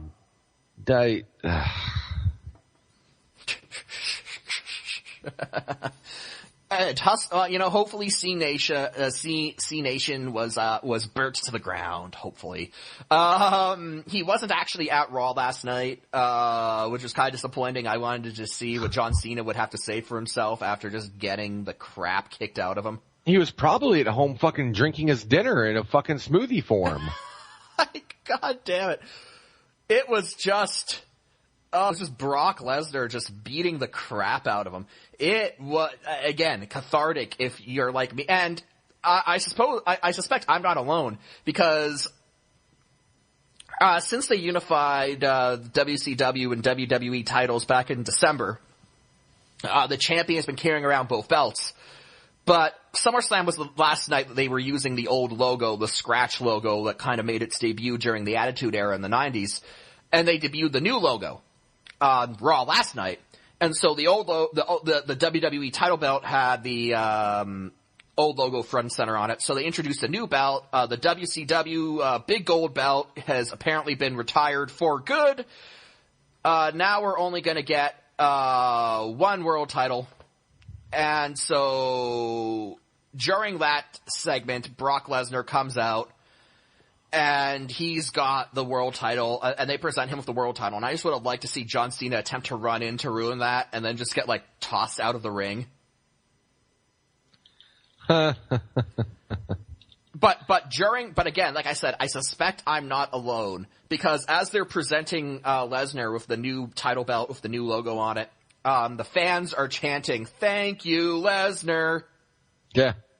So thank you for ending this reign of mediocrity. Yeah, no, it was, I mean, if you look at the narrative, and again, John Cena became huge when Brock Lesnar left WWE around 10 years ago.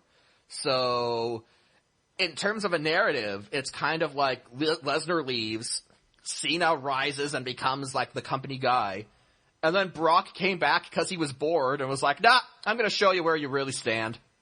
Yeah. And so, but now the big question is, where do they go from here? Exactly. Because, partly because Lesnar kind of left them high and dry 10 years ago, they've been really reluctant to build anyone else up. And so they've kind of got a lack of star power to really challenge Lesnar. Roman Reigns, I think, is the plan for WrestleMania 31, but that's still like 8 months away. Yeah. So you gotta have something for Lesnar to do, from now until then, and, who else really is there? There's Randy Orton, I guess. But what about, Bautista? Bautista would actually be great. Because even though Batista doesn't have the fighting credibility that Lesnar has, he's still a big enough eye that if you put him in the ring, it would look like a fair fight. But outside of that, I don't know, like Kofi Kingston maybe? Like, Kofi Kingston, if he challenged Brock Lesnar would probably toss him 14 rows into like the stands. Like 14 actual rows. Maybe some of the other former Shield guys, Dean Ambrose, I think would actually make a good program, because Dean Ambrose's character is that he's just cray-cray. So like, but of course, it's very possible that he's being written out of, the product for a couple months, from the way the Raw ended last night to go film a WWE movie. Because WWE movies are always the mark of cinematic quality. Oh, yeah. And so Dean Ambrose is going to be gone from that, which is a shame, because I've really been liking his character. And he's crazy enough that, you know, he would go up to Brock Lesnar and try to start a fight, even though he would have no chance of winning it. But, like, again, WWE wouldn't be in this position if they actually bothered building up some stars for the past 10 years. But but they've been so reluctant to do that. Everyone else just sort of looks like this. Well, it's a term. It's a term in the wrestling business. Everyone else is sort of a mid-card geek. I mean, Dolph Ziggler, The Miz, even Sheamus, who got a decent run. Ryback, who was literally like being built up as the next Goldberg. But, you know, all of these guys, once they started to get some real momentum behind them, they cut their legs out, they had them do other things, you know, they jobbed them out, because, again, they didn't want to build anyone up to leave them high and dry. But as a result, now you really don't have any stars. I mean, Cena is probably going to get his rematch, and I fear that Cena's probably, I'm afraid Cena might actually do the comeback thing and win, which would suck. Yeah. But I'm just trying to think of, you know, from everything I've heard, Lesnar is going to be the champ going into WrestleMania 31 to face Roman Reigns. And he's got to have people to fight before Roman Reigns is sort of deemed ready. And outside of Lesnar, Orton, there's really no one else. The two other big imposing guys, I mean, there's Rusev, the Russian guy who's been booked to be a monster too. But the thing is that if you have Lesnar destroy him, then that pretty much destroys Rusev, and you really want to keep Rusev around as a mid-card threat, so you can't really neuter him. And so you got like the other two guys who physically could like stand up to Lesnar are Big Show and Mark Henry, and Lesnar has beaten both of them convincingly before. So I'm really kind of struggling in terms of who he could fight. Like, maybe a program of Randy Orton if they did it right. Maybe Dean Ambrose or Seth Rollins from the former Shield. Other than that, you know, WWE, this is what you get for not actually making stars over the past decade. I mean, you've had plenty of opportunities. What, you mean WWE made bad business decisions? Get the fuck out. Yeah. I mean, again, if they can get Batista back for a pay-per-view or two, that would be a huge thing, because I think Batista, at least physically, would look like Brock's equal, so that would be an interesting thing. And Brock and Batista kind of debuted around the same time, 10 years or so ago. So having and they both kind of had similar builds, and they both kind of had the same thing, Batista being managed by Ric Flair, Lesnar being managed by Paul Heyman. So they were kind of mirrors of each other in a lot of ways, and they never fought. So Lesnar versus Batista could be interesting if done right, but I'm not seeing anyone else in the WWE's current, roster of full-timers who would pose a legitimate threat. Unless they play into that, and the next 8 months is basically just, a bunch of losers willingly standing up to get slaughtered. And they just have Brock Lesnar tear through the locker room before Roman Reigns is ready. They might could do a thing maybe with Lesnar versus multiple opponents. Well, that would be the thing, to put him in maybe some 6-man matches, maybe some fatal 4-ways or triple threats. But, what's really interesting is that Brock Lesnar, at least in terms of storyline, Brock Lesnar and Paul Heyman, they really don't get along with Triple H. In fact, one of Lesnar's programs over the past year or two had been with Triple H. He had 3 matches with him. Triple H won 2, Lesnar won 1, which was kind of absurd in and of itself. But basically, at the end of the day, Lesnar and Triple H have never really seen eye to eye. And the whole point of this was Triple H was so desperate to get the championship off of Cena that he kind of hired Lesnar to do it. And so an interesting storyline would be Triple H being unable to control Lesnar now that he's the champion, and just going through everyone he can find to try to stop him. And of course, Triple H was instrumental in the breakup of the Shield, which included Roman Reigns. So that would be interesting if he finally has to turn to Roman Reigns to sort of stop the monster he unleashed. Fire everything. No, pretty much, yeah. And that would be an interesting storyline. But then it would make Triple H look like he's desperate, and that wouldn't be good because Triple H is not allowed to look bad in any sense of the word. So, Too late for that. I don't know. I don't know.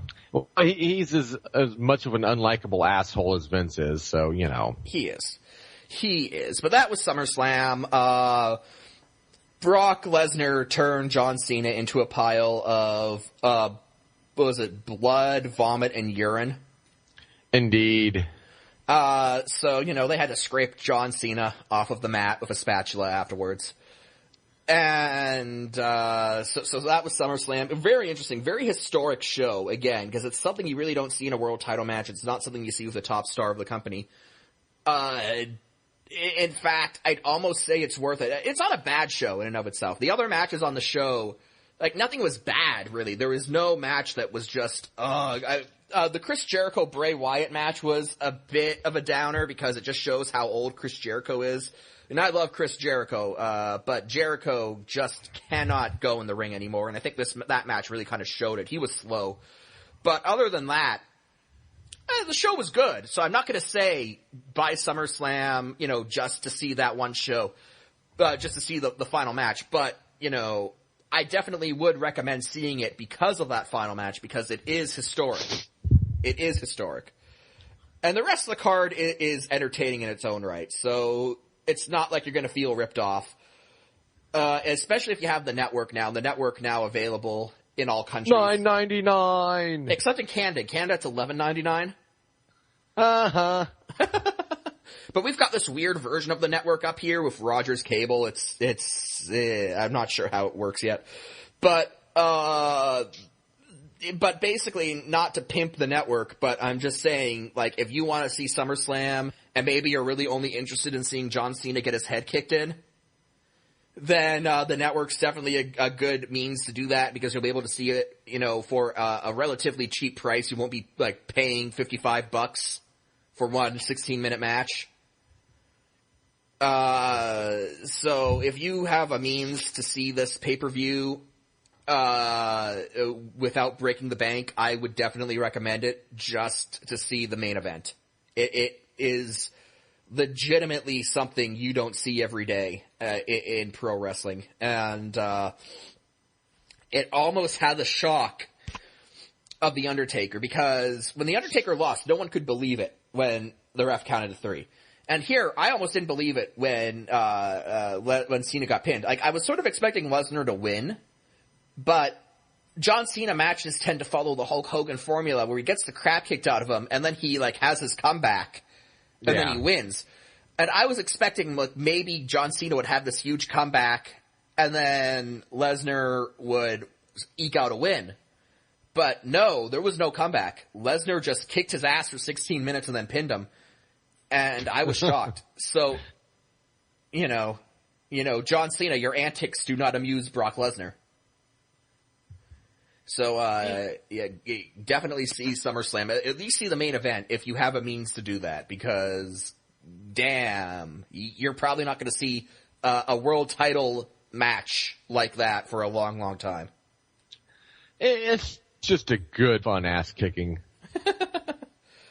Yeah, seeing John Cena writhe in pain is always cathartic. Indeed. But we're gonna finish things up. Just a brief talk about Doctor Who. Doctor Who Season 8 of the updated series debuts this Saturday. And how does this make you feel? I'm excited. I am excited. I'm excited to see Peter Capaldi, because the thing about it is that Stephen Moffat has kind of said that he's always favored the Doctor being an older kind of guy. Right. And Matt Smith really only got the job in the first place because he just blew everyone away at the auditions. But John Hurt as the War Doctor in the 50th anniversary special was really sort of Moffat's first chance to really write a Doctor the way he would prefer to write him. Right. And I liked it. And I liked it too. And now, so we're getting Peter Capaldi, who's an older guy, for a full run. So I'm interested to see how that's going to play out. The trailers haven't been very revealing as to what's going to happen. We do know that there's one where the Doctor asks, "Am I a good man?" And that seems to hint that he's still going to be struggling with his regeneration. The Doctor is usually a bit wonky after he regenerates. Has a bit of an identity crisis, which is understandable.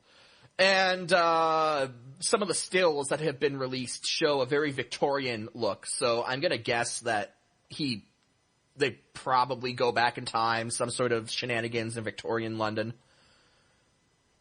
But from what I'm gathering, it also seems as if like they've kind of revealed his outfit. And that's actually kind of a big deal for Doctor Who fans, because each Doctor sort of has his own style in how he dresses, and that kind of helps define who he is. And Peter Capaldi's outfit in this seems to be a toned down version of the Third Doctor's outfit. And the Third Doctor was an older guy, very gentlemanly, but he could kick ass. Like, he knew martial arts, so it was like this old British guy who was like pulling out kung fu moves on aliens. Nice. It was actually kind of interesting. In fact, I'd say that if you insist on watching Doctor Who from start to finish, the Third Doctor is really where it starts to get good. The first two Doctors are revered for their place in history, but the show, in my opinion, really doesn't get good until the Third Doctor. And Peter Capaldi's outfit, at least, seems to be a throwback to that, given, of course, that he is an older guy. I'm hoping that carries on in more ways than one. And if that's the case, I'm excited. Again, not much to say in terms of plot, because nothing's really been revealed. All we really know is that Victorian England is probably going to be a setting for at least one story, and that it will probably follow up from the end of the last season, where the TARDIS was spiraling out of control just as the Doctor regenerated, and the Doctor, in his regenerative haze, has forgotten how to fly it. So that should be fun. Well, that happens. You know. Oh, the Doctor is always a bit wonky. He took like a nap for like 5 days after he went from Christopher Eccleston to David Tennant. Well, after he commented that his teeth felt different, and then he was like, Barcelona. And then he went to then he fell asleep for 5 days and then woke up. But that, that's something else entirely. Point being, I'm excited. Nothing to really expand upon other than saying I really hope this kind of lives up to what we saw from the 50th anniversary kind of with John Hurt. Because John Hurt's Doctor in that kind of rejected a lot of the youthful silliness that David Tennant and Matt Smith had really been showing. Yeah. And don't get me wrong, I don't necessarily dislike that style, but we've had it for 2 Doctors now, and it's time to maybe cleanse the palate a bit with kind of an older guy. And if Peter Capaldi's going to be written more or less along the lines that John Hurt was written in, then yeah, sign me up. I hope it's a good run. But also we know there's going to be a T-Rex in London at some point. Woot! Yeah, I'll watch it for that. So, yeah, Doctor Who debuts on Saturday. I'm psyched. I'm also psyched for the opening credits because each Doctor kind of gets his own version of the opening credits. So, except for Eccleston and Tennant, who shared the same one, but it'll be cool. I'm looking forward to it. Hopefully by our next show I'll have more to talk about it. I'll at least have one episode under our belts to sort of pontificate on. But I'm very positive going forward. Matt Smith's run got a lot of undeserved hate, I think, near the end. So if they can combine Matt Smith, the kind of storytelling that Matt Smith had, with kind of a more mature Doctor, then I'm all for it. Yeah, I did not care for. I definitely did not care for Tennant. I thought he was just annoying. Mm-hmm. Matt Smith a little bit less offensive, but it felt like this. This is going to sound really dumb because it is essentially what's happening, but it felt like a different guy playing the exact same character, mm-hmm. as opposed to a different incarnation of the same character. Yeah, it's definitely been pointed out that the 3 modern Doctors that we've had so far have been Eccleston, Tennant, and Smith. Now, obviously, Capaldi has really yet to debut, so I'm not really counting him quite yet. But of those 3, Tennant and Smith are closer than either of them were to Eccleston. And so I think kind of, again, that's what I said. We've had the same kind of more or less similar character for 2 incarnations now, and it's going to be good to change things up a bit. Yeah, I would say so. I mean, I liked Eccleston. Tennant couldn't stand. Smith can tolerate. So, this guy might get me to watch a little more often. Mm-hmm. So, let me ask you, just out of curiosity, someone who really isn't as well versed in Doctor Who as some other people are. Okay. You said that you felt that Tennant and Smith were pretty much playing the same character, the same kind of version of the character, that there really wasn't much difference between the 10th and the 11th Doctors. Yet you said that you couldn't stand Tennant and you could tolerate Smith. What made Smith more tolerable? He acted a little bit less retarded.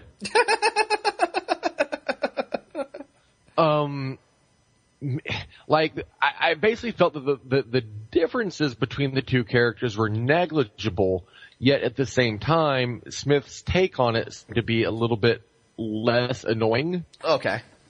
And I could deal with that a lot better than Tennant, who just seemed to be just, hi, I'm kooky and I'm random and I'm whatever, love me! So, that was kind of my take on Tennant's version of it. Smith was more like, hey, I'm here, I'm kind of kooky and I'm somewhat random, and if you like me, that'd be really cool. Mm-hmm. Indeed. Pretty much it. I mean, I'm sure there's a lot of people who will take objection to that, but there definitely will be. There definitely will be. Well, most people tend to like Eccleston's season that he had. The current version of Doctor Who really got big with Tennant, and Tennant was the Doctor for 5 years. So a lot of people, Tennant is their definitive version of the Doctor. And it's really weird. because to a lot of older fans who watch the original show, Tom Baker was the definitive Doctor. He was the Doctor for 7 years. He was the guy with the right, the fro and the scarf. The fro and the scarf, yes. And so he was the Doctor for 7 years, and he was the definitive one. And I don't necessarily have anything against either one of them, but I wouldn't put either in terms of my favorite, just kind of personal preferences. I always preferred Tom Baker was the fourth Doctor. I always preferred the third or the fifth to the fourth. And I've always kind of preferred Eccleston and Smith to Tennant's. And I look forward to Capaldi. And again, nothing against Tennant. I don't have the same dislike that Jack has of him, but mostly because in a lot of ways, Eccleston was the first Doctor I really started watching. And so, you know, so the first regeneration I saw was Eccleston to Tennant. And I kind of had that reaction where he turned into David Tennant. And I'm like, who the hell is this ass clown? Yeah. He's like, I'm the Doctor. I'm like, bullshit, you're not the Doctor. Yeah, it's kind of like, okay, here's my thoughts on this, okay? Mm-hmm. You know, Tennant evidently, you know, that's when the show kind of became, quote-unquote, mainstream over here in the States. And it was when, you know, Tennant was playing the Doctor. And I wonder, you know, you've had Tennant, then you've had Smith, which I think was a very conservative departure from Tennant in terms of more or less the same character, just portrayed differently. Mm-hmm. And I'm kind of wondering, you know, if a lot of these new fans here in the States that have signed on will be like, you know, they conceptually understand that the nature of, you know, the entity that is the Doctor and how he does things, you know, regeneration, but when they actually have to deal with such a contrast from what they're used to, if they're going to stick. Well, that's interesting. Because, I mean, the Doctor Who here in America, in the United States, it doesn't have that same, I guess, status as legacy, it does maybe? in the UK. Well, in the sense of it's an institution. It's almost over in the UK and I guess the Commonwealth in general, what Star Trek kind of is to us. Mm-hmm. Whereas, you know, there are Americans who'll give any fucking Star Trek a shot. Voyager lasted 7 seasons, for fuck's sake. Right, exactly. And I wonder if that same patience, I don't know if Doctor Who has garnered that much goodwill here. It's going to be interesting. It'll be, because you actually did see a lot of that when Peter Capaldi was announced as the next Doctor. You had a lot, I don't want to stereotype anyone, but mostly female fans. Yeah. Saying, well, he's not hot. And I'm like, were you even watching with Eccleston? Like, Eccleston is not an ugly man by any stretch of the imagination, but he's not like the teen heartthrob that Tennant and Smith were. No. So it's like, it's kind of like, bitch, do you even Doctor Who properly? Well, obviously they don't. You know, but, and that's the thing. It's like, you know, is that departure to, you know, from Tennant to Smith to Capaldi, you know, how many American fans are going to give it a shot instead of just being like, I know like different. I mean, which is essentially what I did with Tennant. Well, I know like ass clown, but you know, and that's kind of my thing with the show is that with me, it hasn't garnered that much of goodwill with me I'm not invested enough in that show to where if they have a Doctor that I don't like, that I'm going to keep watching.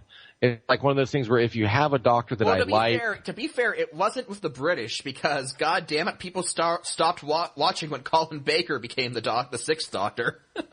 That's the Technicolor Dreamcoat guy, right? Yeah. Well, that's not a fan preference thing. That's a self-preservation thing. That's I don't want my eyes to do this, or my television set cannot handle this. My television set just like fizzes when I turn it on. Yeah, dude, no lie. Like, okay, when they were doing the 50th anniversary, I had some of it on here on BBC America, and I was watching it, and that was before I moved the big screen in here. and I had one of the old CRT TVs in here, one of the fatbacks, and whenever that dude was on the screen, like his coat would just do all kinds of weird wavy lines on the fucking colors. And I heard my TV, like, I can hear high pitches very well. And it doesn't take much of a high pitch to really annoy me, as you well know. Mm-hmm. And like my TV would just it would alter pitch when he would be on the screen. It was physically stressful on my television to display that. What the fuck?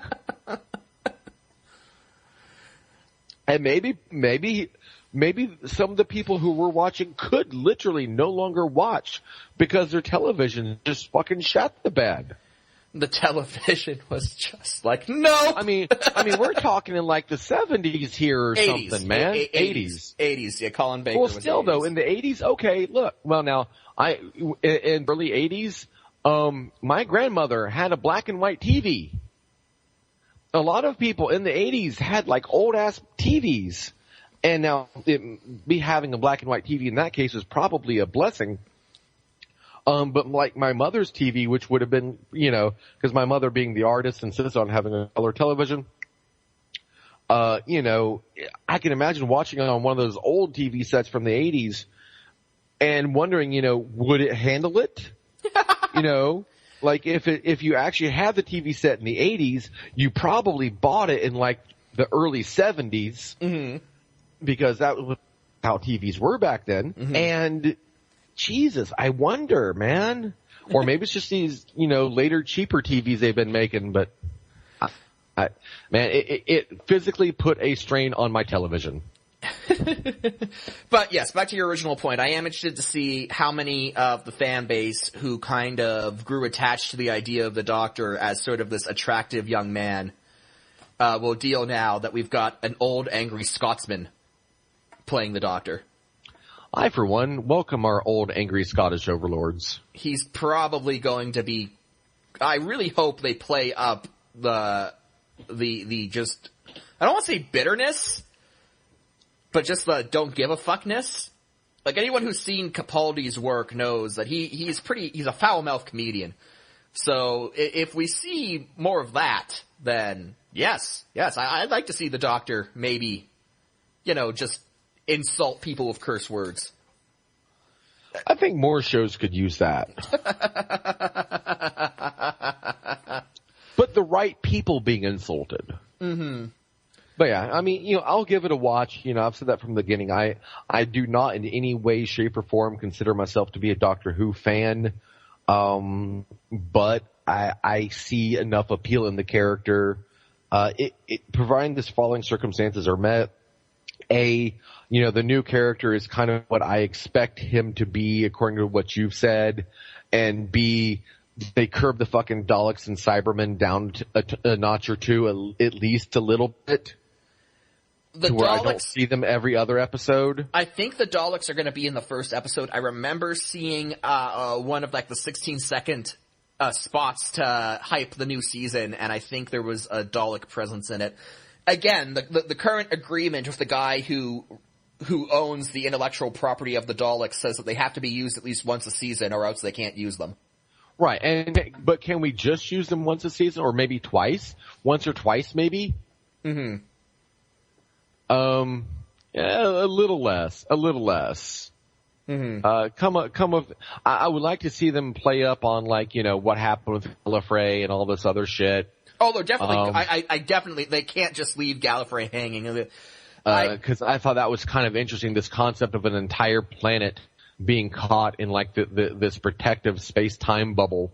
I thought that was really cool, and I'd like to see more of that, and less, pepper shakers from hell.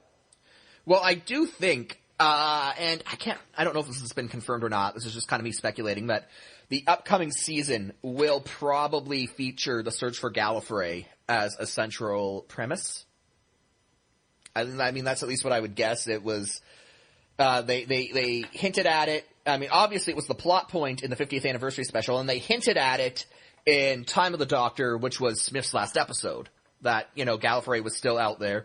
So I think we're going to see a lot of that. The search for Gallifrey will definitely be a thing.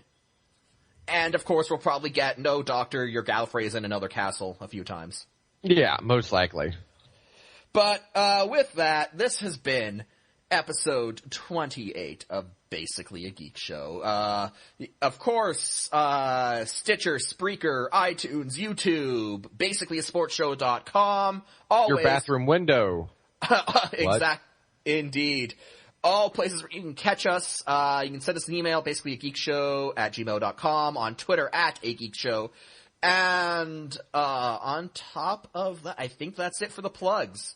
Oh, yeah, also, if you want to interact with us online in terms of forums, we're posting at sportslogos.net, the forum there, under the lounge section, Basically a Sports Show forum, on the Basically a Geek Show thread, at TFW 2005, out under Transformers videos, and of course at Taija2, the Taija2.org forums for nation states under general discussion. We've got a Basically a Geek Show thread there. The actual URL for that is forum.taija2.org. Forum.taija2.org. Awesome. So if you want to hook up with us online, just like ask us a question on a message board, those are your places to do so. But this has been episode 28, Basically a Geek Show. For Jack, this is Mike, signing off. Good night, everybody.